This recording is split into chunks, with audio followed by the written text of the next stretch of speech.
3 ದಿನಗಳ ಪರ್ಯಂತವಾಗಿ ಕುರಾನ್ ಪ್ರವಚನವನ್ನು ಬಹಳ ಅರ್ಥಪೂರ್ವಕವಾಗಿ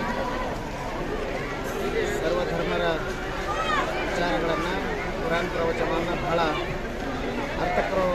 ಅರ್ಥಪೂರ್ವಕವಾಗಿ ಮೊಹಮ್ಮದ್ ಕುನ್ನಿಯವರು ಈಗಲೇ ತಿಳಿಸಿದ್ದಾರೆ. ವಿಶೇಷವಾಗಿ ಸೌಹಾರ್ದತೆಯ ಒಂದು ಸಂದೇಶ ಕಾರ್ಯಕ್ರಮ. ಈ ಸಂದೇಶ ಕಾರ್ಯಕ್ರಮವನ್ನು 3 ದಿನಗಳ ಪರ್ಯಂತರವಾಗಿ ಸಾವಿರಾರು ಜನ ಈ ಕಾರ್ಯಕ್ರಮದಲ್ಲಿ ವೀಕ್ಷಕರಿಗೆ ಬಂದಿದ್ದರು. ಇದು ನಿಜವಾಗ್ಲೂ ಕೂಡ ಬಹಳ ಅರ್ಥಪೂರ್ವಕವಾಗಿರುವಂಥ ಕಾರ್ಯಕ್ರಮ.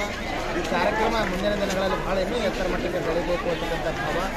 ಹೀಗಾಗಿ ಇವತ್ತು ನಮ್ಮ ದೇಶ ಅಂದರೆ ಜಾತ್ಯತೀತ ದೇಶವಾಗಿರುವಂಥದ್ದು.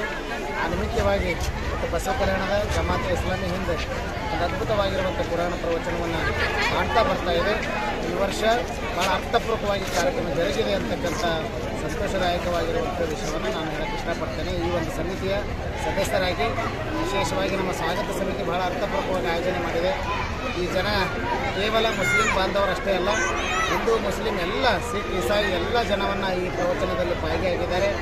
ಕಾರ್ಯಕ್ರಮದ ಸಂದೇಶ ಇಷ್ಟೇ, ಶಾಂತಿಯ ಸಂದೇಶ ಅಂತಕ್ಕಂಥದ್ದು ನಿಜವಾಗ್ಲೂ ಕೂಡ ತಿಳ್ಕೊಂಡಿದ್ರೆ ಮನುಷ್ಯನಿಗೆ ಶಾಂತಿಯನ್ನು ಹೇಗೆ ಕಾಣಬೇಕು ಅಂತಕ್ಕಂಥ ಒಂದು ಸಂದೇಶನೇ ಈ ಪುರಾಣ ಪ್ರವಚನದ ಸಂದೇಶ. ಹೀಗಾಗಿ ಭಾಳ ಸಂತೋಷದಾಯಕರವಾಗಿರುವಂಥ ಕಾರ್ಯಕ್ರಮ. ಎಲ್ಲ ನಶ್ವರವಾಗಿರುವಂಥ ಈ ಬದುಕು.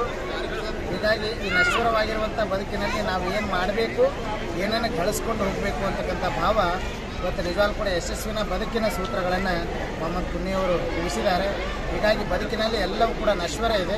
ನಾವು ಇರೋ ತನಕ ಒಳ್ಳೆಯದನ್ನು ಮಾಡೋಣ, ಒಳ್ಳೆಯ ದಾನ ಧರ್ಮಗಳನ್ನು ಮಾಡಿ ಜೀವನವನ್ನು ಶಾಂತಿಯನ್ನು ಸಂದೇಶವನ್ನು ತಿಳ್ಕೊಳ್ಳೋಣ ಅಂತಕ್ಕಂಥ ಭಾವ ಇವತ್ತಿನ ಒಂದು ಪ್ರವಚನದ ಸಂದೇಶ.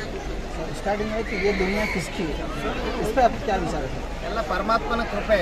ಇದು ಎಲ್ಲ ಇರುವಂಥದ್ದು ಪರಮಾತ್ಮನ ಸೃಷ್ಟಿಕರ್ತವಾಗಿರುವಂಥ ಪರಮಾತ್ಮನ ಸಂದೇಶ. ನಾವೆಲ್ಲ ಎದಕ್ಕಾಗಿ ಅಂದರೆ ಕೇವಲ ಮುಂಚೂಣಿಯಲ್ಲಿ ನಾವು ಹೋಗ್ತಾ ಇದ್ದೀವಿ. ಮೊಬೈಲ್ ಯುಗ, ಕಂಪ್ಯೂಟರ್ ಯುಗದಲ್ಲಿ ನಾವೆಲ್ಲ ಮುಂದೆ ಹೋಗ್ತಾ ಇದ್ರು ಕೂಡ ದೇವರನ್ನು ಮರಿತಾ ಇದ್ದೀವಿ. ಆ ಮರಳಿ ದೇವರನ್ನು ಸ್ಮರಿಸಿಕೊಳ್ಳುವಂಥದ್ದು ಈ ಒಂದು ಸಂದೇಶದ ಕಾರ್ಯ.